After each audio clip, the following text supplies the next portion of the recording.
네,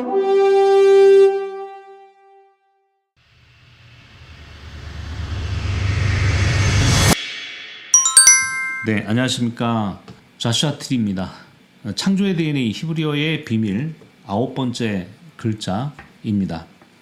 이 영상은 2001년도 오프라인에서 강의했던 창조의 DNA 히브리어의 비밀 영상들 중에 9번째 글자 테트, 10번째 요드, 11번째 카프라는 이 세 개의 강의가 영상이 없어요. 그래서 지금 제가 촬영을 해서 이 세 개의 영상에 대한 강의를 여러분들에게 오픈하려고 합니다. 오늘은 9번째 글자 테트입니다. 네, 창조의 DNA 히브리어의 비밀 책에 보면 매 글자가 시작될 때마다 그 글자의 알파벳이 나와 있고 그 다음에 테트로 시작하는 시편의 말씀을 이렇게 적었습니다. 이 글씨체 자체가 직접 손으로 쓴 글씨체 자체를 파일로 떠가지고 여기다 붙인 겁니다. 히브리 대학에서 공부하신 그 이승록 박사님이 직접 그 펜 글씨로 쓴 것을 파일로 만들어서 여기에 적은 것입니다.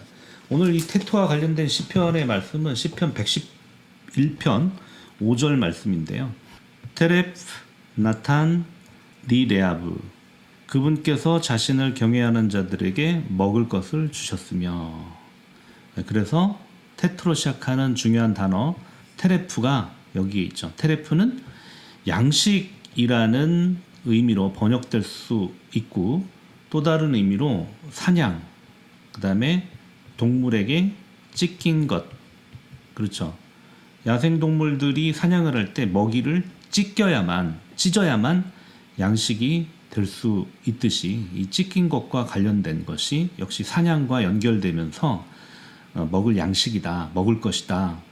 영어로는 food죠. 네, 그런데요, 이 단어와 어근이 유사한 단어 중에 라파라는 단어가 있습니다. 레시, 그다음에 페, 알레프. 네, 라파라는 단어가 치료하다, 고치다 이런 뜻을 갖고 있는데 이 테레프와는 어근이 이렇게 두 개가 같아요. 페, 레시 같죠? 두 개의 어근이 여기에 공통적으로 있기 때문에 미드라시 해석들 중에 이 테레프와 라파라는 단어, 치료하다, 치유하다라는 이 두 개의 이 단어는 어떤 의미에서 그 병렬선상에 연결된다라고 해석하는 관점도 있어요. 잘 생각해 보면 육체의 찢김이 그 병이 오는 거잖아요. 그 육체의 찢김의 상태로부터 오는 회복이 될 때 그것을 라파라고 하죠. 그 회복이 되게 하는 것이 바로 양식입니다. 육체의 찢김으로부터 회복이 되게끔 하는 것이 라파, 치료다. 그렇다면 한번 생각해 보십시오. 양식은 두 가지 측면이 있는데 육의 양식과 영의 양식이 있죠. 우리가 육체를 위해서 먹을 것을 먹어야 됩니다. 마찬가지로 우리가 영적으로 살아있기 위해서는 영을 위해서도 우리가 양식을 먹어야 되죠. 육과 영을 위해서 양식이 되는 것, 그래서 치유가 일어나는 것과 관련된 단어가 테레프다. 이렇게 이해하시면 될 것 같습니다. 네, 다음은 테트의 기본 구성을 보도록 하겠습니다. 예, 테트는 9번째 글자입니다. 그래서 스페링은 테트, 요드, 카브. 그래서 테트라고 읽습니다. 기본 구조는 바브와 자인의 결합으로 된 글자다. 잘 보시면 이 글자의 우측이 바브 모양으로 되어 있고요. 그 다음에 좌측이 자인 모양으로 되어 있습니다. 이 두 개의 글자가 기본적으로 연결된 구조다. 이렇게 이해하시면 됩니다. 우리 앞서 바브는 6번째 글자였고 자인은 7번째 글자였죠. 그래서 6번째 글자와 7번째 글자가 이렇게 트라이앵글로 연결된 글자가 여덟 번째 글자 해트였죠. 이렇게 쓰죠. 해트. 그 다음에 오늘 아홉 번째 글자가 테트인데 여섯 번째, 일곱 번째 글자가 합쳐진 해트와 또 마찬가지로 합쳐져서 만들어진 테트라는 글자가 또 이렇게 같이 연결이 됩니다. 그래서 아홉 번째 글자도 여섯 번째, 일곱 번째, 여덟 번째, 아홉 번째 글자가 다 연관성 있게 연결이 된다. 이렇게 이해하시면 됩니다. 제가 앞선 강의에서 말씀드린 부분 또 앞선 영상들에서 제가 여러분들에게 말씀드린 부분들 중에 날짜에 관한 것 첫째 날, 둘째 날, 셋째 날, 다섯째 날, 여섯째 날 그런데 이 여섯째 날은 어떤 마침이 있다. 저녁이 되고 아침이 되니 이게 날짜가 변환되는 그게 전제거든요. 다음 날이 오려면 또 저녁이 돼야 돼요. 아침이 되고 저녁이 되고 아침이 되고 이 반복에 의해서 날짜가 바뀌는데 역사가 끝나는 종결되는 마지막 날은 여섯째 날은 그것이 여섯째 날이거든요. 근데 여섯째 날은 저녁이 되고 아침이 되니 여섯째 날이 됐는데 그 다음에 일곱째 날로 넘어가는 그 표현에서 저녁이 되고 라는 말이 없어요. 그 말은 어느 날 진짜 우리가 첫째 날부터 일곱째 날까지 계속 반복을 하다가 어느 날 여섯째 날에서 샤밧으로 딱 넘어가야 되는데 저녁이 안 오는 경우가 생길 수 있다라는 거예요. 이 저녁이 오지 않는 여섯째 날이 마지막 여섯째 날입니다. 여섯째 날은 이제 계속 빛으로 일곱째 날과 연결이 되고 저녁이 되지 않으면서 일곱째 날과 연결이 되면서 이제 마지막 메시아가 오시는 그 일곱째 날, 그 다음에 그 일곱째 날이 메시아 왕국이 끝나면 쉐미니 아체릿 여덟째 날로 들어가고 그 여덟째 날이 끝나면 마지막 아홉째 날 진리가 되는 모든 것들이 종결되는 그런 순서로 돼 있다는 거예요. 이것을 숫자로 우주의 탄생과 우주의 완성, 창조의 완성이 1부터 9까지의 숫자로 표현될 수 있다. 예, 다시 기본 구조로 넘어와 보면 테트의 컨셉은 가장 고귀한 것을 담는 컨셉이다. 왜 그러냐면 그 상형 문자의 의미가 이 테트는 바구니, 그 다음에 질그릇, 성경에 질그릇이라는 표현이 많이 나오죠. 그 다음에 둘러싸는 것, 담는 것을 나타내는 상형 글자이기 때문에 테트는 가장 고귀한 것을 담는 컨셉이다. 음가는 영어로 T 음가고 한글로는 티읕 음가가 되겠죠. 그리고 숫자 값은 9입니다. 나중에 또 말씀드리겠지만 9는 카프리카의 불변수라고 그래서 9는 피지컬, 진리를 뜻하는 숫자다. 그래서 역사의 종결, 모든 우주 창조의 마지막 그 종결은 결국 하나님의 법, 진리로 끝나는 것입니다. 밤이 오지 않는 여섯째 날, 그리고 메시아가 오시는 샤밧 일곱째 날, 그리고 영원한 멈춤을 뜻하는 여덟째 날, 영원한 멈춤, 새하늘과 새 땅이죠. 영원한 멈춤을 뜻하는 여덟째 날이 오고 그 다음에 결국 숫자 9로 표현되는 하나님의 법, 진리, 하나님의 법, 진리, 진리로 종결되는 이 숫자의 진행 과정을 볼 수 있다. 그런 내용입니다.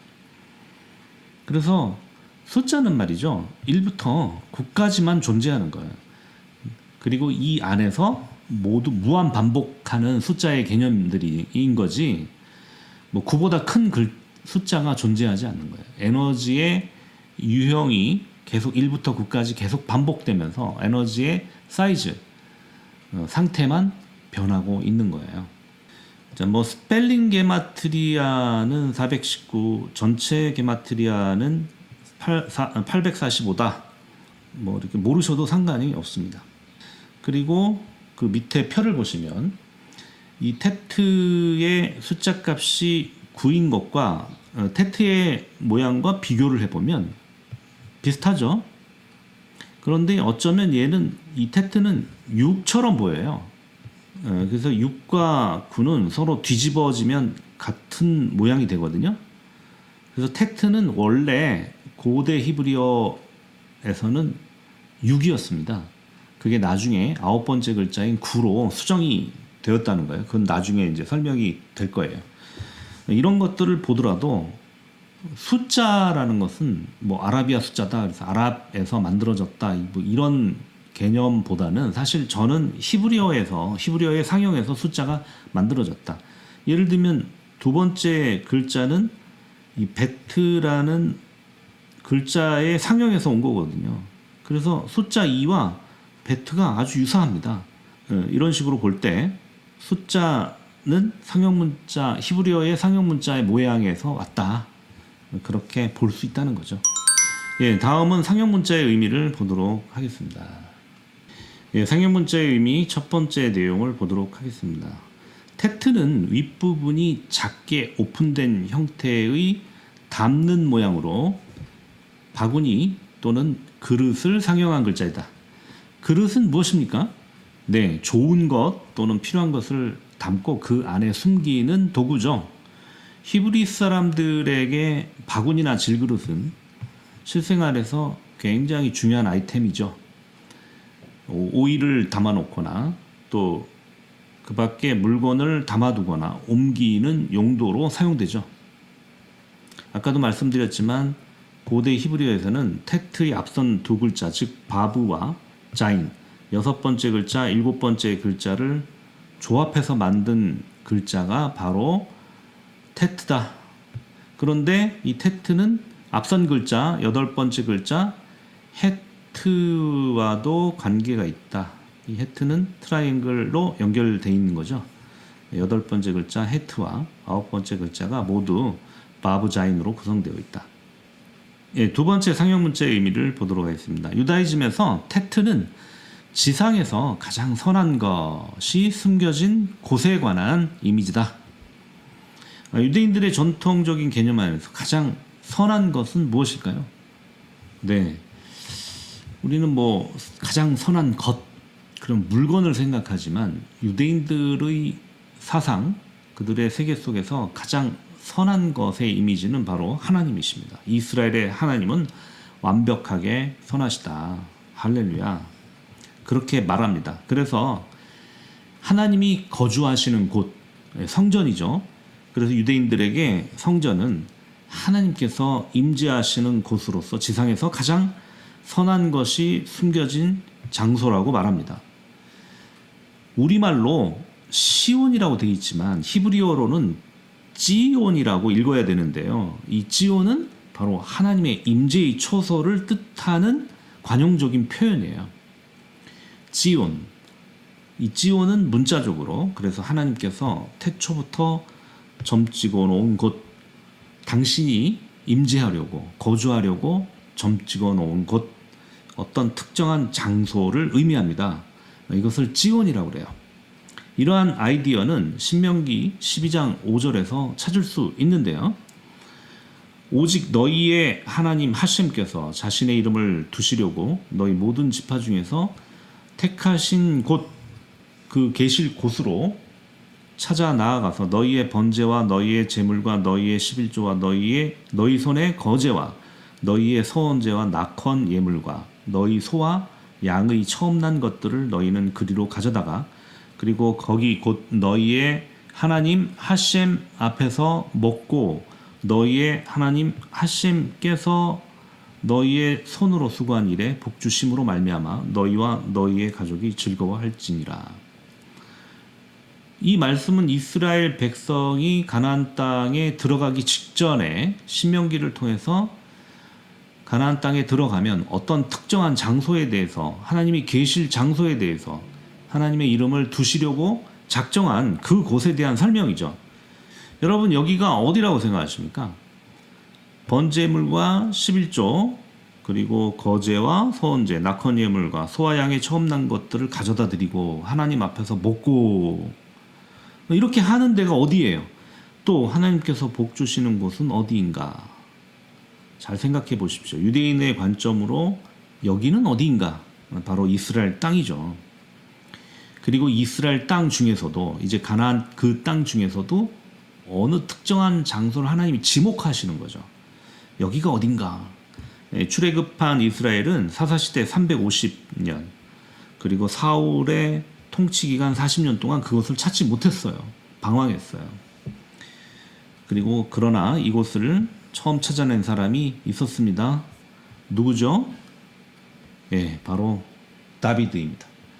열왕기상 8장 16절에 보시면 내가 내 백성 이스라엘을 애굽에서 인도하여 낸 날부터 내 이름을 둘 만한 집을 건축하기 위하여 이스라엘 모든 지파 가운데서 아무 성읍도 택하지 아니하고 다만 다윗을 택하여 내 백성 이스라엘을 다스리게 하였노라 하신지라.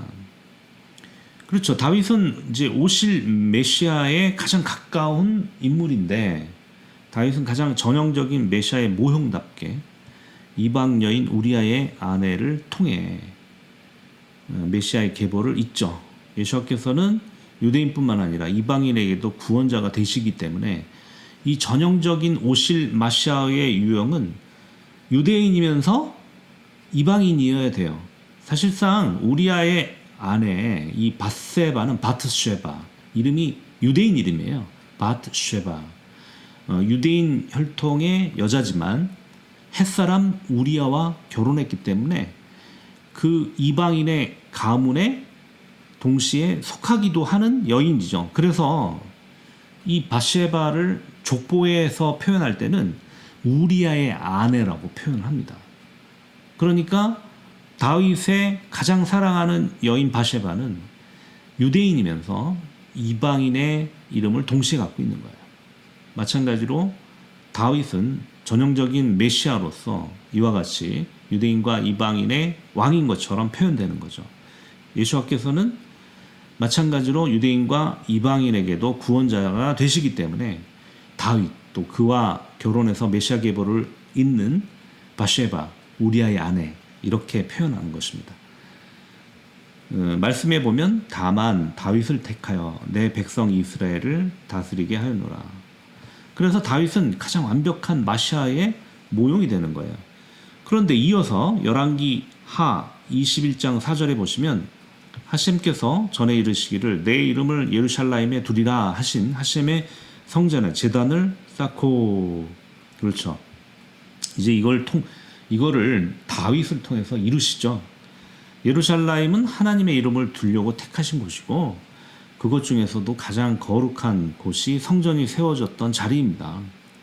그리고 성전에서 가장 선한 것이 숨겨진 장소는 지성소입니다. 지성소는 하나님께서 직접 임재하셨던 곳이고요. 지상에서 가장 거룩한 곳이었습니다. 지금은 건물 성전이 없어졌지만 이제 예수아를 통해서 성전의 의미가 더 강화됐죠. 그래서 이제 바울 선생님이 고린도전서 3장 16절 17절 말씀을 통해서 너희가 하나님의 성전인 것과 하나님의 성령이 너희 안에 계시는 것을 알지 못하느냐. 누구든지 하나님의 성전을 더럽히면 하나님이 그 사람을 멸하시리라. 하나님의 성전은 거룩하니 너희도 그러하니라. 그런데 여기서 이 말씀에서 너희는 누구이겠습니까?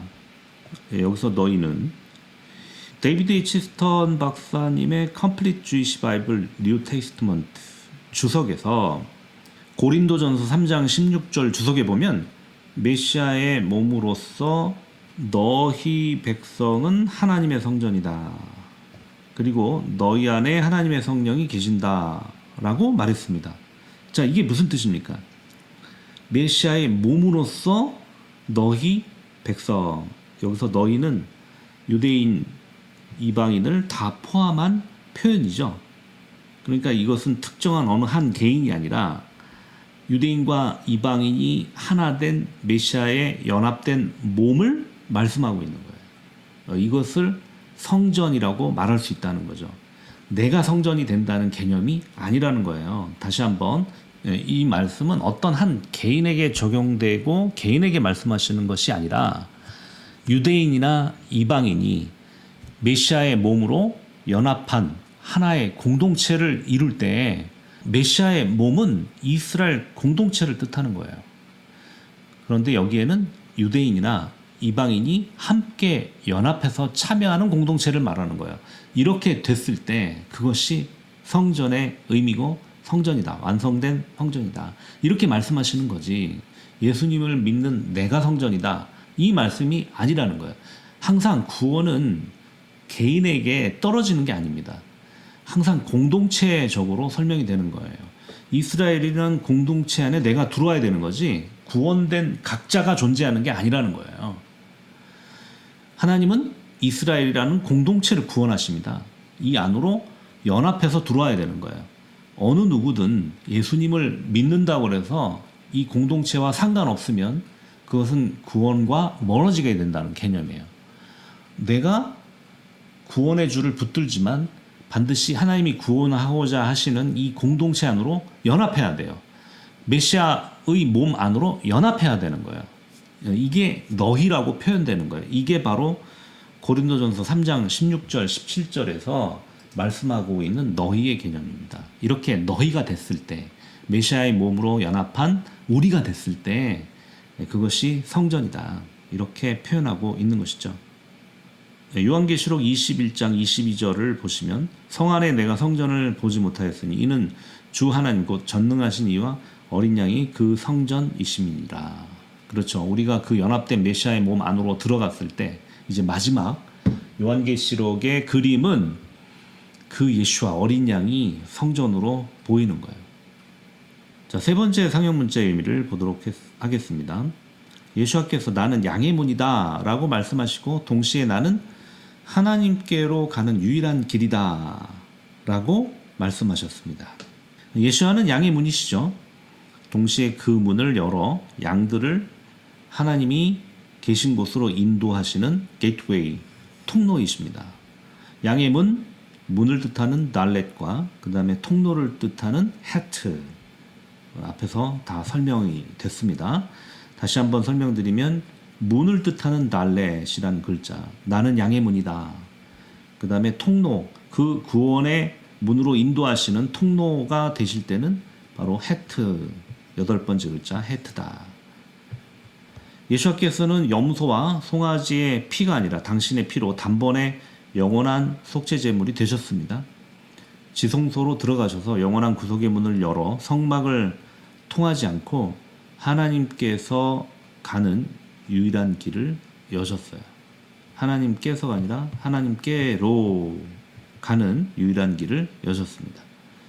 성막문은 희생양과 함께 들어가는 문이죠. 희생동물이 성막문을 통과하면 성막들에서 속죄제물로 드려집니다. 제사장이 그 피를 가지고 성소의 문을 통과하면 하나님의 빛을 상징하는 메노라와 만납니다. 그 빛은 자연적인 빛이 아니라 오직 하나님의 빛을 의미하는데요. 이스라엘의 제사장들만 들어갈 수 있는 그곳에는 빛과 떡과 향기가 감춰져 있습니다. 그리고 지성소는 오직 1년에 한 번 속죄일에 숫송아지와 염소의 피를 가지고 대제사장만이 들어갈 수 있죠.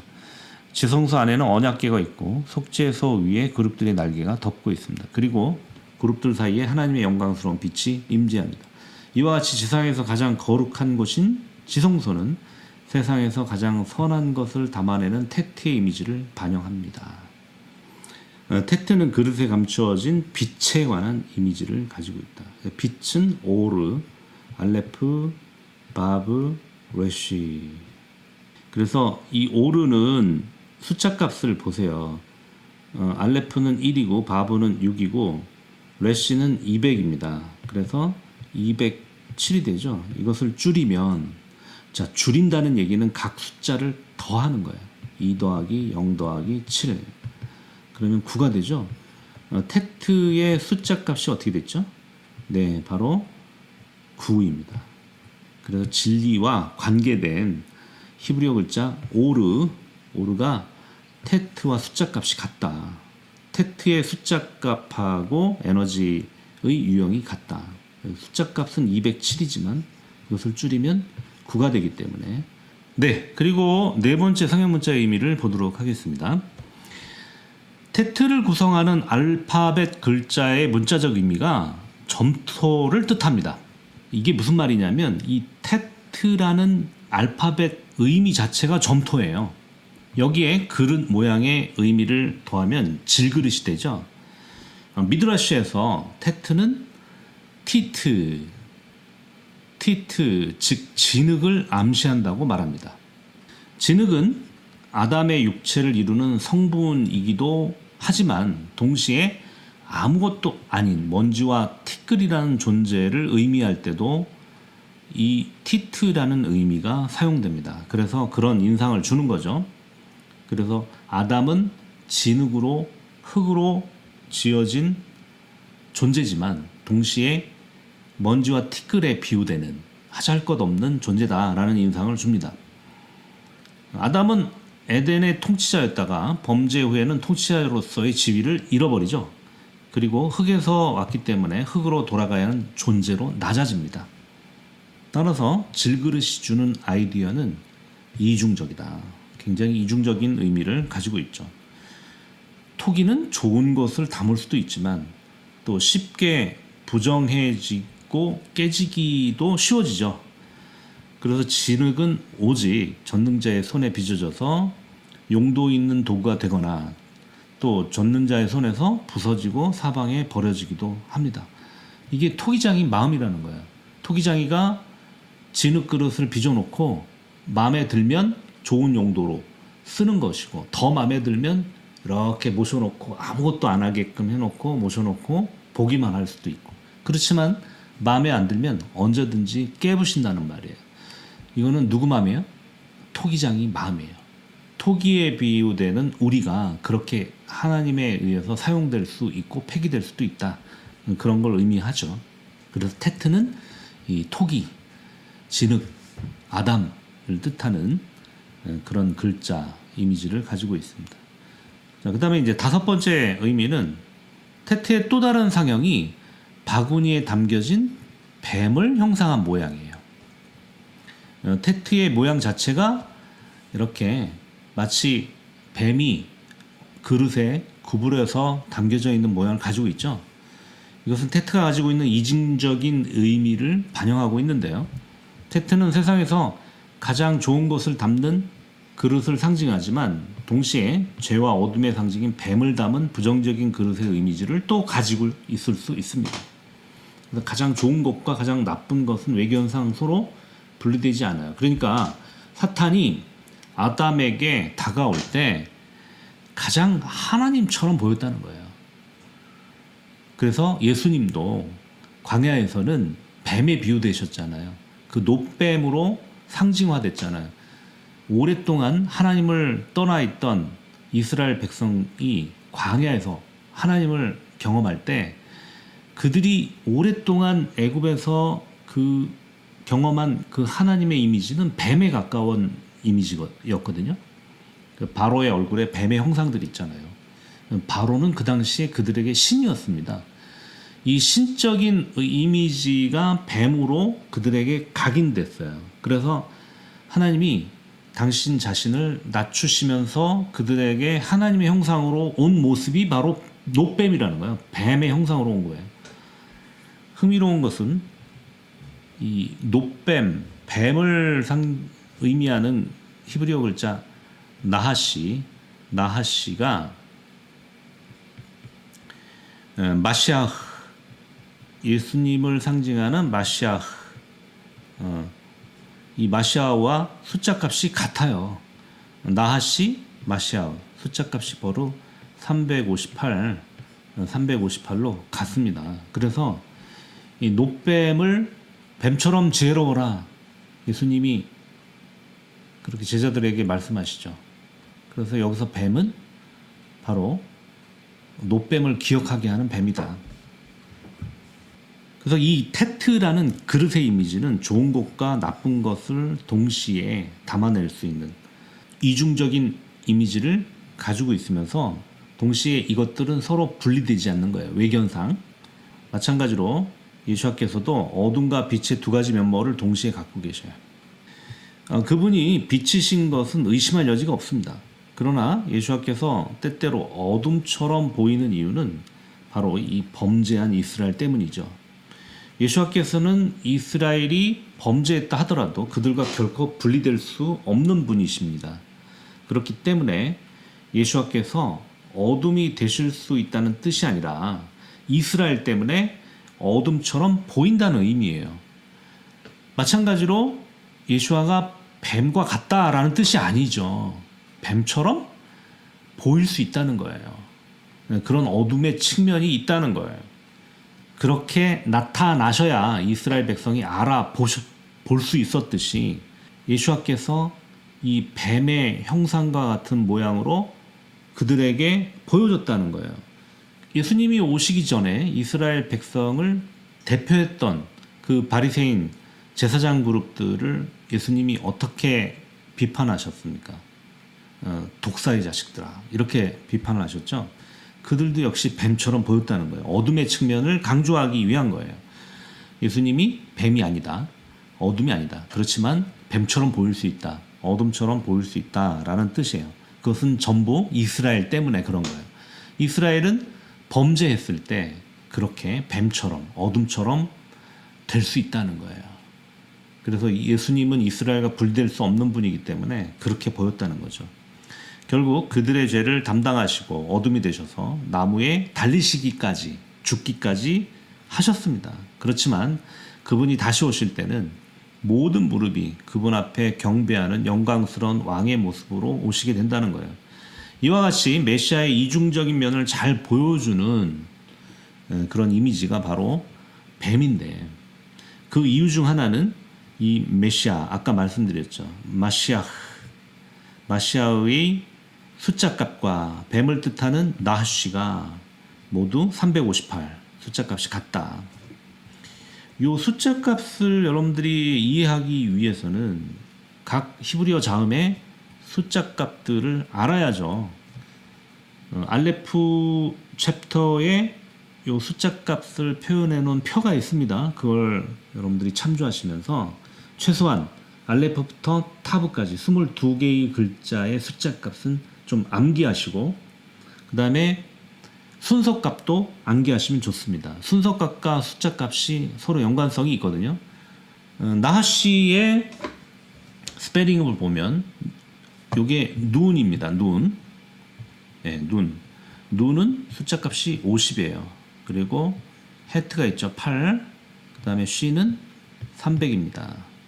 그래서 300 더하기 50 더하기 8, 358이 되죠. 그리고 마시아오도 숫자값을 하나씩 보면 맴이 40, 그 다음에 쉰이 300, 요드가 10, 그 다음에 헤트가 8. 그래서 다 합치면 340, 10, 그 다음에 8. 그래서 역시 358이다. 이렇게 숫자값이 같기 때문에 마시아와 나하시. 그래서 메시아가 뱀과 동일하다는 의미가 아니라고 말씀드렸어요. 이것 때문에 마시아는 뱀이다, 이렇게 이해하시면 안 됩니다. 출애굽 때 이 놋뱀 사건을 통해서 장대에 달린 뱀이 이스라엘 백성을 구원할 하나님의 형상으로 보여지게 하기 위해서 놋뱀이라는 형상을 이용하신 거예요. 그것을 기억나게. 모세가 장대 위에 매단 놋뱀은 장차 이제 예수와께서 나무에 높이 달리실 것을 보여주는 미래의 그림자가 됐죠. 모세가 광야에서 뱀을 든 것 같이 인자도 들려야 하리니, 이렇게 예수와께서 말씀하셨잖아요. 그래서 그를 믿는 자마다, 민수기에서는 그 뱀을 보는 자마다 이렇게 표현하셨죠. 이제 나무에 달린 그 예수아를 믿는 자마다 영생을 얻게 하려 하심이니라. 구약과 신약, 이 두 개의 시대가 다른 같은 장면이 오버랩되면서 그 광야에서 이스라엘 백성을 구원하게 했던 그 놋뱀 나하쉬가 이제 그 나무에 달리셔서 이스라엘 백성을 구원하시는 그 예수아의 모습, 마시아의 모습과 닮아 있다는 거예요. 그래서 나하시와 마시아는 숫자값이 358로 같다는 거죠. 그렇다면 장대에 달린 놋뱀을 기억하고 있는 이 이스라엘에게 예수와께서 너희는 뱀처럼 지혜로워라 라고 말씀하신 이 말씀이 어떻게 들리겠습니까? 한번 생각해 보시라는 거예요. 뱀이 여러분들 그동안 지혜롭다고 그냥 생각하셨죠. 뱀 자체가 되게 교활하고 머리가 영특한 그런 동물로 보통 생각하고 비유를 했잖아요. 그게 아니에요. 그 뱀을 예수와 자신에게 비유하시는 말씀이에요. 뱀처럼 지혜로워라. 비둘기처럼 순결하여라. 그 비둘기는 예수와의 영을 말하는 거예요. 그 다음 6번째 성경 문자의 의미를 보도록 하겠습니다. 주께서 이르시되 가라, 이 사람은 내 이름을 이방인과 임금들과 이스라엘 자손들에게 전하기 위하여 택한 나의 그릇이라. 누구에게 하시는 말씀이죠? 네, 이게 바로 바울 선생님, 샤울 선생님에게 하시는 말씀이죠. 그래서 누가는 이 샤울이 하나님께서 택하신 그릇이다 라고 기록하고 있어요. 그러면 이건 어떤 특별한 의미가 부여되고 있는 거거든요. 유대인에게 이런 표현은요, 빛을 모으는 자로서 의인을 말합니다. 바울의 사명은, 샤울 선생님의 사명은 깨져서 그 토기들이 깨져가지고 사방에 흩어져 있는데 그 토기에 원래 담겨져 있던 빛은 없어지지 않았다. 그 깨진 그릇 안쪽에 붙어 있다. 그래서 바울의 사명은 이 토기들, 깨진 그릇들을 모으는, 빛을 모으는 자다. 흩어진 이 스파크들을 모으는 자다. 모아서 어디다 담아야 돼요? 그릇에다 담아야 되잖아요. 그래서 내가 택한 그릇이다. 이렇게 표현하는 거예요. 의인은 깨진 최상의 그릇들 안에 숨겨진 빛을 모으는 자다. 요 역할을 바울이 맡은 거죠. 그래서 하나님은 바울을 내가 택한 그릇이다 라고 표현했던 거예요. 그래서 바울을 이방인의 사도라고 부를 때 이것은 단순히 그가 이방인에게만 보내졌다라는 뜻이 아닙니다. 이방 땅에 흩어져 있는 최상의 그릇들 안에 숨겨진 빛들을 모으기 위해서 보내졌다라는 뜻이에요. 그러면 여기에는 이방인도 있고 유대인도 있는 거예요. 이방인의 사도다. 그 안에는 복수적인 의미가 있는 거예요. 이방인들 중에서 빛을 가지고 있는 자들과 더불어 이방 땅에 살면서 빛을 가지고 있는 그 깨진 최상의 그릇들, 유대인들을 함께 아우러서 그들을 전도하기 위해, 그들을 모으기 위해 보내진 자다라는 뜻으로 이방의 사도다라고 표현된 겁니다. 우리가 그렇게 이해를 하셔야 돼요. 샤울은 이방 민족들과 그들의 왕들과 흩어진 이스라엘 자손에게 나갔습니다. 이게 사도행전 9장에 나오는 표현이에요. 민족들과 그들의 왕들과 이스라엘 자손들에게 전하기 위해 택한 나의 도구다. 여기서 이 도구는 바로 그릇을 말하는 거죠. 샤울의 이방인 사도직은 포괄적인 개념으로서 이방 모든 민족들 안에 있는 하나님의 자녀들, 비록 깨졌지만 그 안에 빛을 담고 있는 최상의 그릇들, 또 그들과 연합한 이방인들, 그리고 그들을 도와줄 왕들에게 나갔던 것입니다.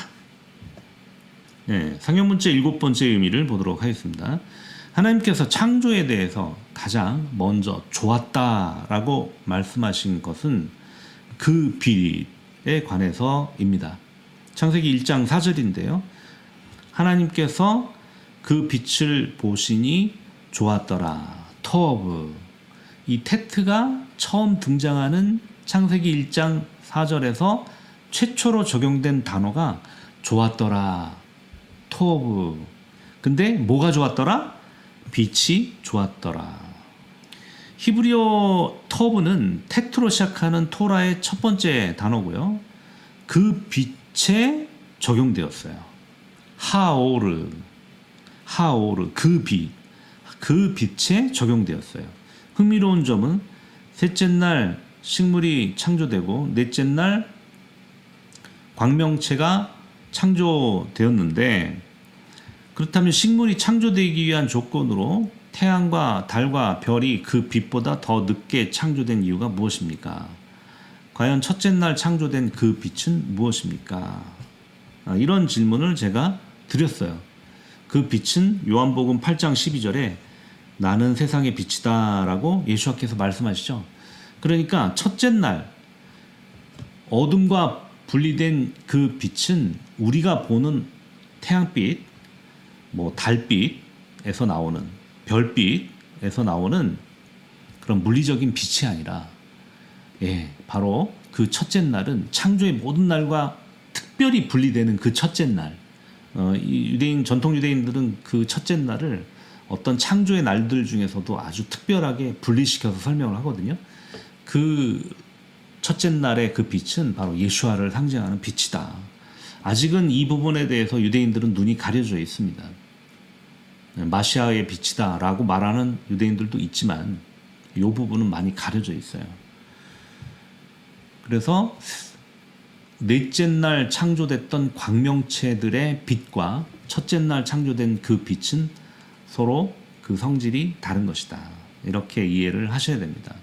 결과적으로 셋째 날 식물이 창조됐어요. 그러면 이 땅에 정말 그 창조의 에너지를 주는 실제적인 빛은 태양빛이냐? 물리적으로는 그렇습니다. 그렇지만 영적으로는 첫째 날 그 빛, 예수아의 빛, 그 빛이 진정으로 모든 피조물들에게 생명을 주는 그 빛이다 라고 이해할 수 있다는 거죠. 네, 8번째 상형문자의 의미를 보도록 하겠습니다. 객관적인 선을 의미하는 테트. 네, 사람은 좋은 삶, 또 좋은 건강, 좋은 비즈니스, 좋은 한 해를 갈망합니다. 그러나 좋다는 것이 무엇입니까, 여러분? 성공은 때때로 하루아침에 신기루처럼 사라져 버리기도 하죠. 반면에 방해와 역경은 종종 진보와 승리를 위한 발판이 되기도 합니다. 오직 하나님만이 사람이 가장 좋은 것이 무엇인지, 사람에게 가장 선한 것이 무엇인지를 아시죠. 사람은 몰라요. 나 자신은 내게 가장 선한 것, 가장 좋은 것이 뭔지를 몰라요. 하나님만 아세요. 그것을 우리에게 주시기를 원하시는 거죠. 사람은 각자가 원하는 선이 있습니다. 이것은 상황에 따라 자신에게 좋다고 여겨질지라도 타인에게 해가 될 수도 있고 또 자신에게도 해가 될 수 있어요. 그러므로 우리가 하나님께서 우리 마음에 모든 바램을 이루어 주실 거다라는 소망 뒤에는 반드시 절대적인 선과 좋음을 위해 라는 말을 덧붙여야 한다라고 랍비들이 말합니다. 굉장히 좋은 표현이죠. 내가 이러이러한 소망을 가지고 있어. 그런데 절대적인 선과 좋음을 위해, 이 말을 바꿔 말하면 하나님이 원하시면 그 일을 행하십시오 라는 말로 대체할 수 있죠. 우리가 기도할 때 우리의 간구를 합니다. 이것도 들어주시고 이것도 들어주시고 이렇게 되기를 원합니다. 그렇지만 하나님이 기뻐하시는 일을 이루어 주시옵소서. 우리가 이렇게 기도할 때 하나님이 정하신 우리에게 가장 최선의 선, 가장 좋은 것이 우리의 기도를 통해서 이루어질 수 있다. 저는 그렇게 봐요. 그래서 항상 우리의 지식과 우리의 어떤 그런 인간적인 욕망을 담은 그런 그 기도 뒤에 하나님께서 절대적인 선과 좋음을 우리에게 주시기를 이라는 표현으로 기도를 마무리하는 것이 좋지 않을까라는 생각이 듭니다. 네, 9번째 성형문자의 의미를 보도록 하겠습니다.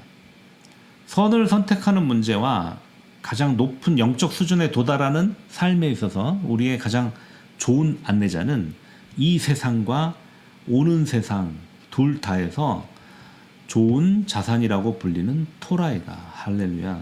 네, 가장 좋은 선물은 우리에게 하나님의 말씀이죠. 잠언 4장 2절에 보시면 내가 너희에게 주려는 좋은 취득물 나의 토라를 떠나지 마라. 예, 하나님께서 우리에게 주시는 가장 좋은 선물은 바로 하나님의 법입니다. 여러분 가만히 생각해 보십시오. 우리의 궁극적인 목표가 뭐가 돼야 되겠습니까? 물론 이 땅에 살면서 우리에게 여러 가지 목표들이 있죠. 이 땅에서 하나님의 일들, 그 창조의 완성을 위해서 우리가 감당해야 되는 일들이 있기 때문에 그것을 위해서 계속 뭔가가 필요해요. 그렇지만 궁극적으로 우리는 하나님 나라의 시민으로 들어가서 그 하나님 나라를 이룰 자들이잖아요. 우리에게 가장 궁극적인 선물은 하나님 나라의 시민이 되는 거예요.